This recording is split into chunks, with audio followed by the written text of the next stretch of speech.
রাজনৈতিক দল হিসেবে আমরা সবসময় নির্বাচনের জন্য প্রস্তুত থাকি। আমাদের পুরনো প্রার্থী আছে, নতুন প্রার্থী আছে, সাবেক এমপি আছে, সাবেক উপজেলা চেয়ারম্যান আছে।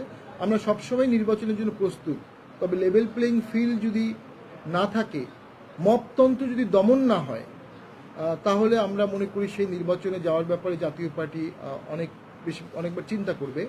বাট আমরা নির্বাচনের জন্য প্রস্তুত আছে। আমাদের অনেকে নির্বাচনে না যাওয়ার জন্য কেউ উৎসাহ দিচ্ছে না। আমাদের নির্বাচন থেকে অনেক রাজনৈতিক দল চাচ্ছে যেন আমরা নির্বাচনে অংশগ্রহণ করতে না পারি। কেন কেন এই প্রশ্নটি আমি সবার সামনে বলতে যাচ্ছি। যে দলগুলো আমাদেরকে নির্বাচনের বাইরে রাখতে চাচ্ছে, খুব বিনয়ের সাথে বলবো, তারা জাতীয় পার্টির সমকক্ষ হতে পারেনি। তারা সকলে মিলেও জাতীয় পার্টির সমকক্ষ হতে পারেনি। জাতীয় পার্টি সরকারি দলে ছিল, জাতীয় পার্টি বিরোধী দলে ছিল, জাতীয় পার্টি 91 সালে তীব্র বাধার সম্মুখীনের মধ্যেও রাজনীতি করেছে।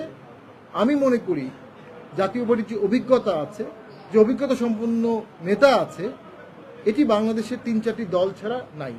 আর জাতীয় পার্টি ভোটে গেলে অনেক ছোট দল অনুভব করছে তাদের ভোটের হিসাব নিকাশ তাদের পক্ষে নাও যেতে পারে।